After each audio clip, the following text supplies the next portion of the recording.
Alright, this is like my fourth time trying to record this, and I swear to God, I just have to get it done. We're going to talk about worlds. That's it. I keep rambling on about group stages a bit too much, so I'll try to touch on group stages and then not ramble about it for too long. So, worlds, quarterfinals. We have Ferryman versus Scarabs as the first game of worlds this year, and I think that is insane. I think that will be the best solo lane matchup that you could ask for. And if we look at matchups, we have the Ferryman here, Cyclone, Aurora, Pole, Sino, Baskin. Literally,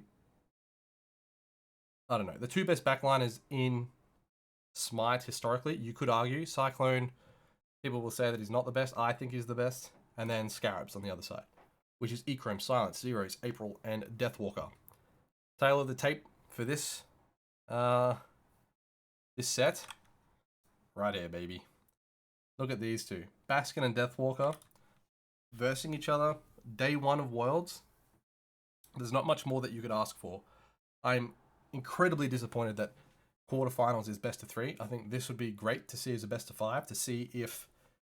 Because if the Ferrymen come out with drafts and strategies that are separate from groups, or if they have answers for the group mentality of drafting, I'd like to see that if it does go 2-0 to the Ferrymen, would the Scarabs be able to pivot and change some strategies, and vice versa? If the Ferrymen came in with some cool draft identities that didn't quite hit the mark and it kind of falters out, would they be able to change it up and come back against, you know, someone that have a couple games under the belt and are pretty comfortable with how they're playing? When it comes to all these quarterfinals, it's a can you adapt battle, or it's a I like what you're doing. So if the Ferrymen see the group's meta and they think we didn't think about that, let's implement some of these things and see how we go, and maybe hide some stuff for semis if we're pretty comfortable into this team. And pocket picks, when do pocket picks come out? And I don't know. I love semis onwards, but quarterfinals is so, because it's a best of 3, it's a bit iffy for me. I have in these guys, I have the Ferrymen taking it. I think the Ferrymen will win against the Scarabs in a realistic setting. I think the backline's way too good of the Ferrymen. Cyclone Pole. I think Baskin's the best solo laner in the world, next to Deathwalker, maybe. And then I'd have a bit more confidence in the Scarabs, these guys, if that Warden set was a bit more of a definite win. It looked a bit bad, to be honest. But next set, we have the J Dragons, which is Coast, Mike, Dardes, Laspera, and Nika, versus the Highland Ravens, right? Zap, Hurry, Ven, Scream, and Haddix. And the Ravens looked dominating. Like, they were dominant at groups. And I don't think it was close. I think that Haddix, I just talked about Deathwalker and Baskin being the best soloers in the world, but if Haddix has his meta and has his bullying, like, playstyle just and takes off with it, he's up there in contention with those two, right? I think these guys dominated Mambo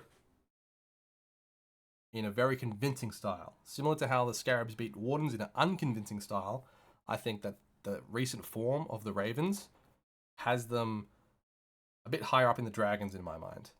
I think Dardes and Laspera, are their picks good right now? I think Laz has some pretty good picks right now. I think Darji's fine right now, and I think he's a great Darji player. Cam is really good. Pele, not so much, right? But Fenrir might be a good pocket pick. Also, this Nika Haddix, they're pretty big god pools, if you think about it. If people are running it down with the current sustained Death's Toll meta that we're seeing, with like Osiris and Bologna and maybe an Amaterasu, will one of these guys pull out a Cthulhu with a Tainted Breastplate? Will they be able to find a counter somewhere and see if they can team fight a bit better? Will Morrigan be in play this set? And how will the new blood versus the 3-time go, right?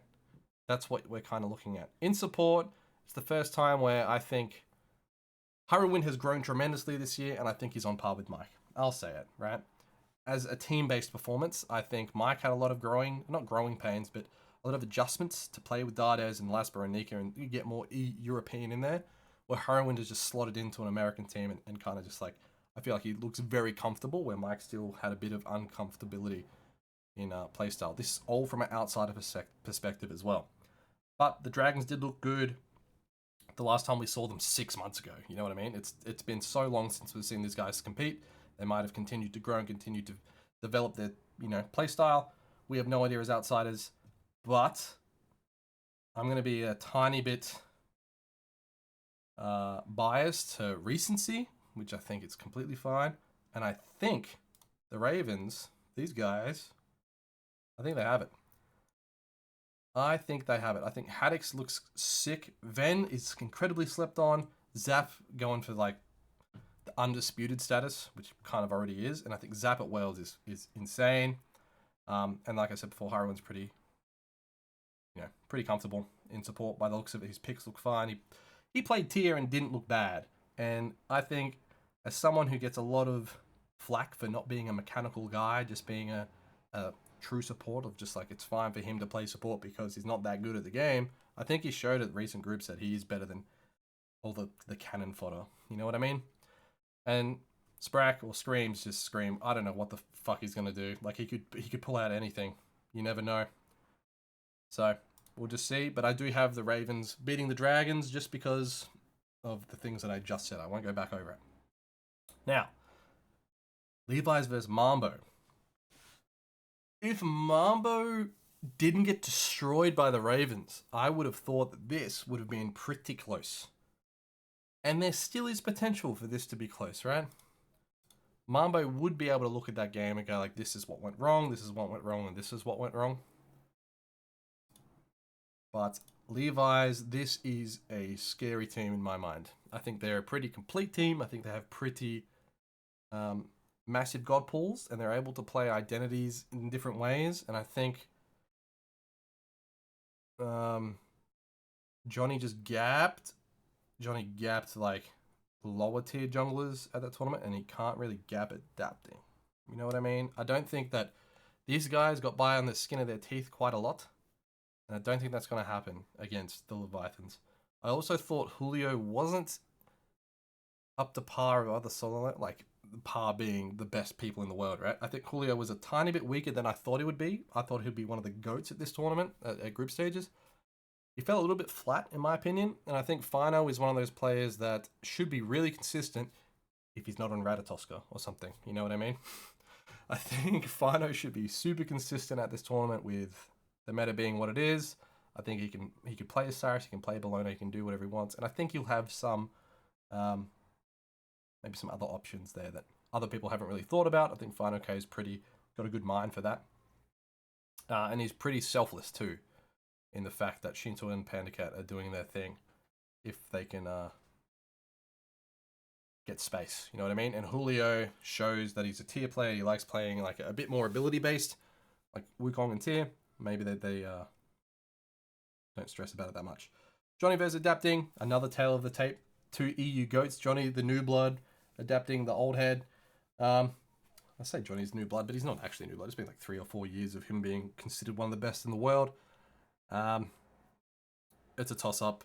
Like I said before, Johnny got away with a lot at the group stages, just due to not inexperience, but just barely getting away quite a lot. And adapting, just a super consistent dude, obviously. Rapio and Shinto. This is where Rapio finally has a real super test, like a real struggle. You know what I mean? To only be playing mid for so long and then versus Shinto, who somehow has more farm all the time, who somehow just scales and somehow just hits everything. It will be interesting to see how Rapio goes this set. I think he played great. I think he played super well, especially with less time in that role. He looked phenomenal, to be honest. And I think they have a similar mentality here, that Shinto looks so good due to the people around him, right? Adapting and Rongyu, super good setup for him, and he doesn't waste his abilities. His discipline and his timing is really good as Shinto, right? I think Rapio has that discipline and timing to a certain degree, but his mobility usage might set him apart. He's pretty crazy with his mobility, if he has any mobility. He likes to get in there. But Kozi, or Kozix, I always call him Kozi by accident, another Sobek player. This duo lane, I honestly think both duo lanes, it could go either way.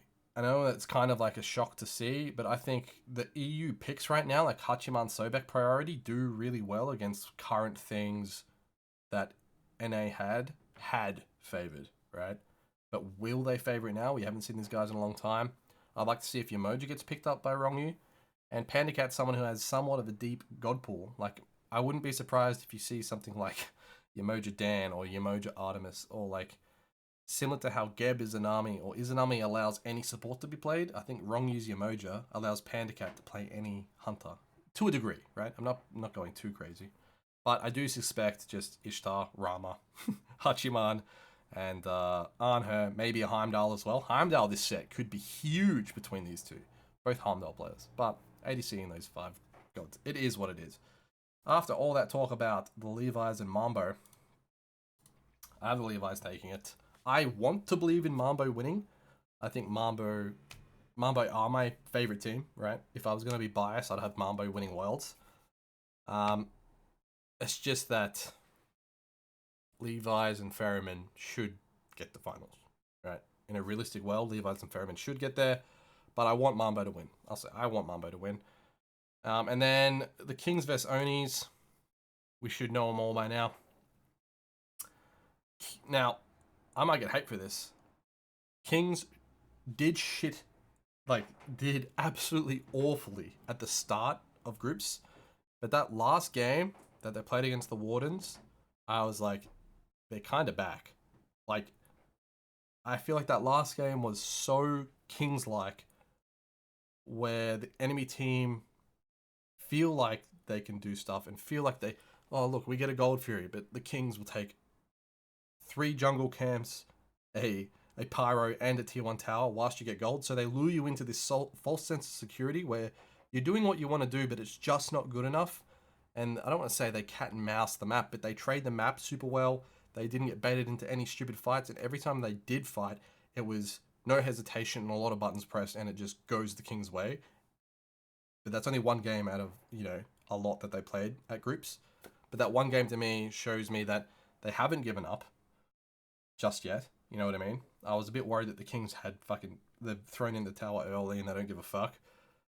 But I feel like at Worlds or at groups, they kind of flicked the switch, and that Warden set kind of proved it to me. And then the Warriors, another team that we haven't seen play.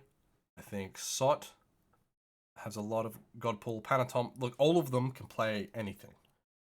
And that's been the shtick of the Warriors for this year, right? They can kind of just do anything that they want to do. And individually, they will outplay a team. But the Kings might be like, not the kryptonite to that, but as a team, these guys perform super well. Individually, maybe not as much as these guys, or not as much as most teams. But as a team, the Kings succeed. And as individuals, the Warriors succeed. And Warriors are the team to beat. Having such a good early season seems to be just such a curse for anyone showing up to Worlds with, an insane regular season. And best of 3 to start off Worlds into a single elim. You never know what can happen, bro. Even with that said, I think the Warriors win just based off super high seeding. I think Genetics should be ready. He's had a lot of footage to watch. Sot also should be ready for anything that Twig and Variety, BMT, Quig and Yarkor have put together, as well as Biggie. But they didn't show anything crazy at plans. They just played the most traditional stuff ever. Lancelot for Twig, no one surprised. Variety sometimes struggled and then found some good picks. We'll just see what kind of happens. I would love to see Variety play Osiris at Worlds and fucking pop off, bro. I know he has that dog in him still. I'd love to see it, especially against Sot. Maybe that's something we see. Something to watch here would be Pagon. Obviously, you never know what they're going to do. Is Maman Brigitte good? Because if you put Pagon on an Assassin and Panatom on Maman Brigitte, that could be some pretty highlight clip stuff right there. But we'll get these guys off the screen, and we have the Oni Warriors advancing to the semis. So, with Scarabs, Dragons, Mambo, and Kings out after day one, is my prediction. We have Ferryman and Ravens. And I once again think the Ferrymen are the best team in the world. And I think Zap gets destroyed. Not destroyed, he gets his hopes destroyed of winning the fourth ring.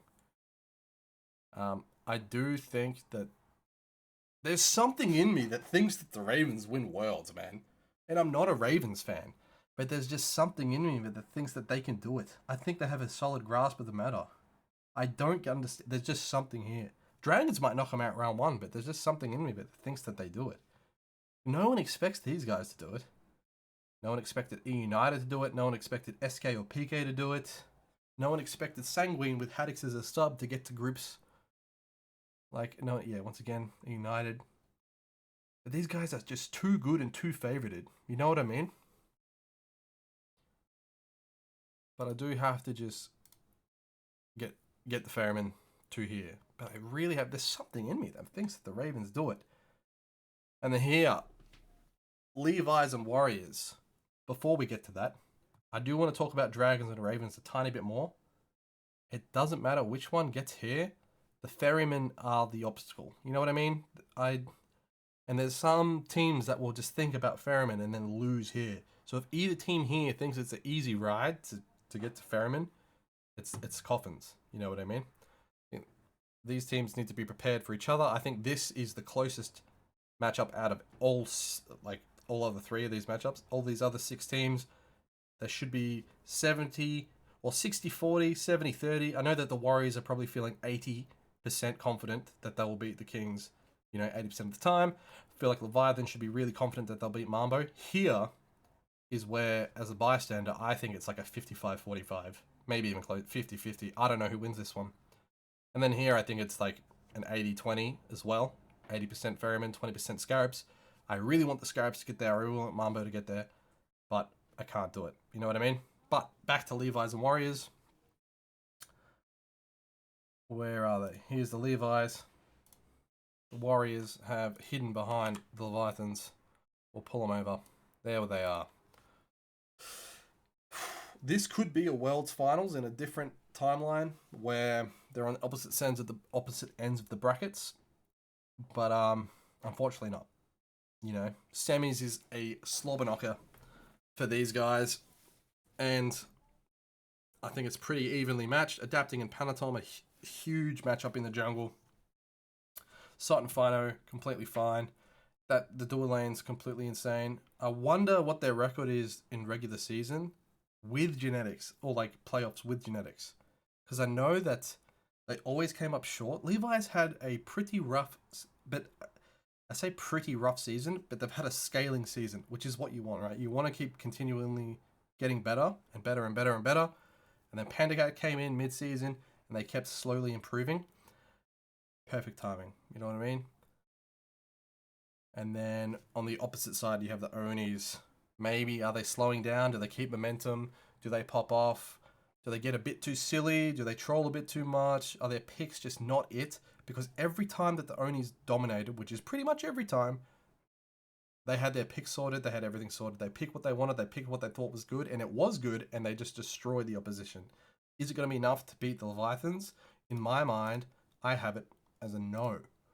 I think the Levi's and Ferryman get to Worlds Finals, and I think this is the most normal, quote-unquote normal expectation for Worlds Finals. Some people might have Onis getting here, and when it comes to Ferryman and Levi's, I hope it's just good Smite. I don't care, I shouldn't say I don't care who wins. I hope the Ferryman win. I have the Ferryman winning Worlds. I think it would be really good to see that happen for me, for a fan. I just want a 5-game set, no matter what it is. So that's why I kind of want this to get there. I want a 5-game set. When it comes to anything else, I had some crazy stuff going on with Ravens making a run for it because I thought Haddix was so strong. And then I also had, if Solar Scarabs win, that's how Ravens get there, you know what I mean? As well as if Mambo's upset, it's a way to get kind of guaranteed Warriors. Maybe if Mambo upset Levi's, they could get there. And if it's a Ravens Mambo's grand final, no one's expecting that. But the reality is we have no idea who's going to show up with the best identity and who's going to show up on the day. You know what I mean? Kings showed up last year and just read everyone like a book. Levis showed up 2021 and read everyone like a book. Whoever has the best grasp on the meta, has the best belief and just like the flow state of worlds, that's just historically destroyed. I can't remember the last time we had a super close worlds. You know what I mean? It's always been a fucking blowout. And I hope that this one shows us how close the top can actually be. You know what I mean? And I hope mages don't come back as well. Because we are having a lot of warriors show up with no mages to keep them in check. And I'm praying that no one just reverts and grabs a Morgan Le Fay or a Rajan and just puts it over there. And gets away with it. But yeah, I'm interested to see how Worlds goes. I just didn't want to really play any Smite and record Smite. I just wanted to talk about Worlds. Have a little talk. And I think that's it. I don't really have too much else. And it didn't go for too long. I think that's perfect. It's 21 minutes. It's not even that bad.